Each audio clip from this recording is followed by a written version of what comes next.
Pokopia. What is that, some kind of virus? Apparently this anomaly of a name refers to the Kanto region after some sort of human apocalypse. The apocantolypse, if you will.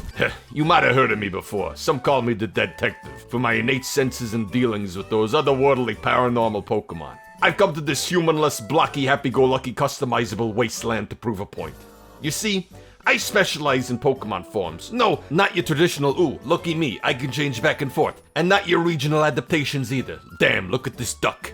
Now it's a better duck. Revolutionary. Single, one-of-a-kind, irreversible form changes. You've seen them before.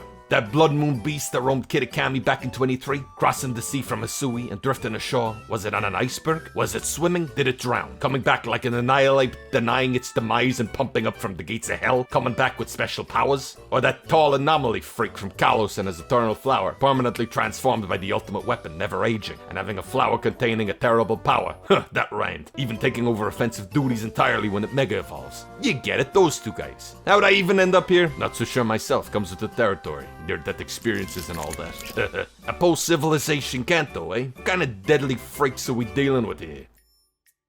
Pikachu, an obnoxious glory-hogging yellow rat, electrocuting children for the last 30 years. So lo and behold my surprise, when one comes around that is not only a complete personality shift, but also has no electricity left in its own body. Perfectly able to manipulate electricity from an outside source, this pale Pikachu, dubbed Pikachu by the locals, used up all of her electricity to help her friends. I guess once there was no more humans around to zap, she had a change of heart. Is it a ghost type? Well, it looks like it should be, but it doesn't appear so. Raises the question though, do Pikachu store electricity in their tails and simply transmit it through their iconic red cheeks? Or are Pikachu like Flamigo, where what they consume determines their coloration? Why is some electricity blue and some yellow? Blue-Kachu?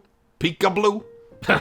Don't be ridiculous. If something like that existed, I'd know about it. Who'd you think you're talking to? Don't waste my time. Snorlax is a Pokemon known for snoring and relaxing. And munching, hinted by its Prevo Munchlax. Who could have known? It's revolutionary. It lives a pretty, bare-bones lifestyle, which, ironic, because this guy's anything but bony. Eat, sleep, relax, repeat. Occasionally this process is interrupted. Maybe the big guy needs to move. And maybe, just maybe, it sleeps somewhere that inconveniences everybody. The Kanto crash of 96, caused by 2 Snorlax blocking major access routes. People theorized that all of the working men of the region were away at some war. But no, they'll have to start a new life in regions where they could actually, travel, go places, without a big fat boy blocking the road. Anyway, one of these Snorlax was caught by the Trainer Red. Iconic kid, became champion, trained at Mount Silver. Kept using it all those years later when he vacationed to the Alola region. But according to reports, there were 2. Now, Red doesn't strike me as the kind of guy to double up on Pokemon he already has. So my theory is, he caught one and whipped the other one into shape.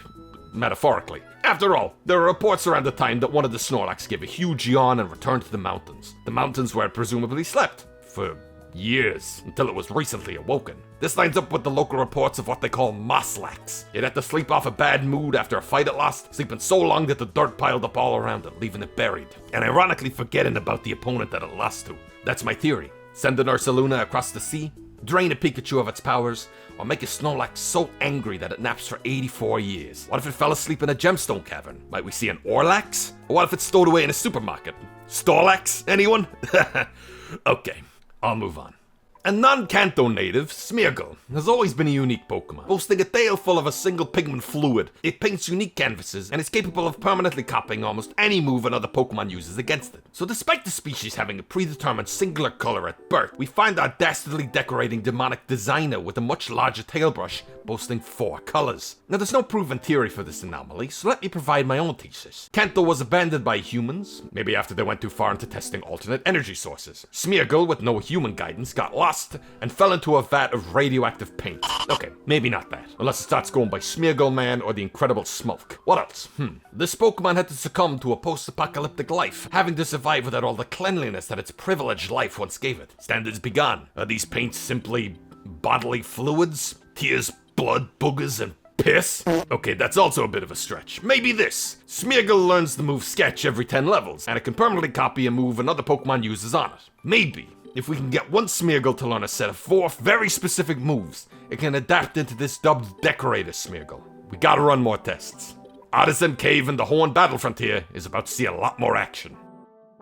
Exploring the region, we uncover evidence of a new Shellos variant. Usually seen in the Sinnoh region, where its variant depends on its location, west and east sea forms respectively, Pokopia tells of a new secret third form, Yellow Shellos. What could this look like? Apparently Shellos changes its color and appearance based on its diet and the environment it lives in. Lo and behold, this photo recovered featuring Shellos in a fully yellow environment, being fed the yellow asperberry. They were researching day and night to create this variant. For what purpose? We don't know. To survive the deep cold of space, perhaps, as hinted by the effect of that berry? And what would it even be called? Yellow Shellos. Yellows? Honestly, we can theorize about this all we want. But if I think back 10 years ago and the liver problems I had, tinting my skin, maybe the only way to truly make a Yellow Shellos is to give it jaundice.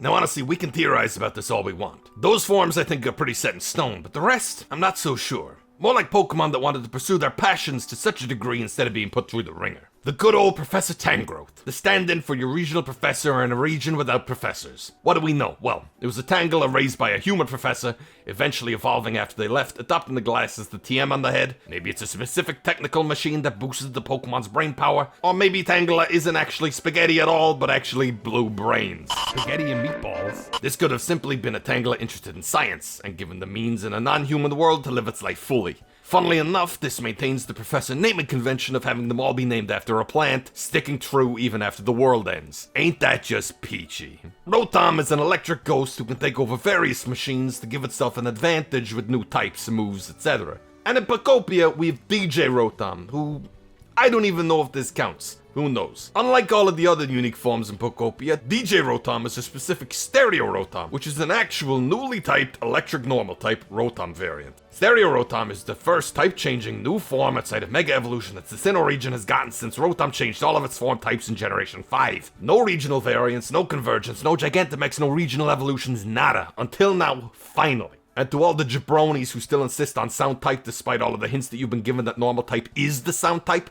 when are you gonna bury that goddamn hatchet? Move on! Maybe this specific DJ Rotom possessed a stereo with a synth pop CD still inside, giving it an upbeat personality. Maybe changing the music disc upon possession could alter the personality? I dunno. Is Rotom usually not upbeat? It doesn't seem to be any more so than the rest of them. Well, maybe these guys, and definitely this mopey prick, makes Assume gosh darn unplayable. Stop frowning at me, you miserable loaf!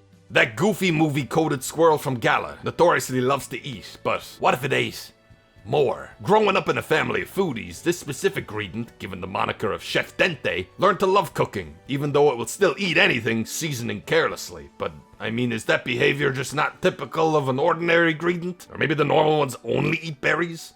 Who knows? Do I just gotta equip my rodent with various utensils and it's a new form completely? Maybe I also need to nickname it Charlotte. I don't know. This one ain't doing it for me. And as if the Kanto region didn't have enough love already, we got this Wigglypuff. Is it a Jigglypuff that refused to mature after evolving? Or a Wigglytuff that just took a very nice bath? I don't know what this is. I don't know who this is. Have you seen this man?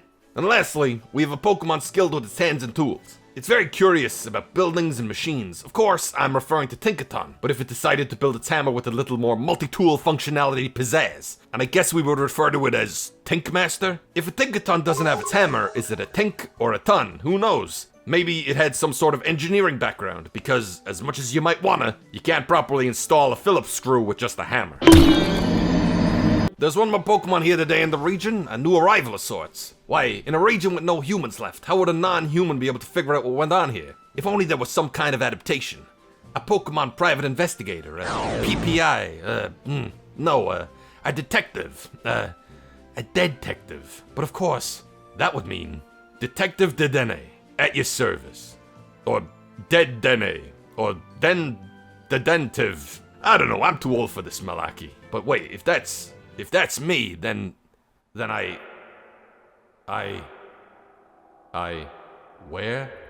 am I?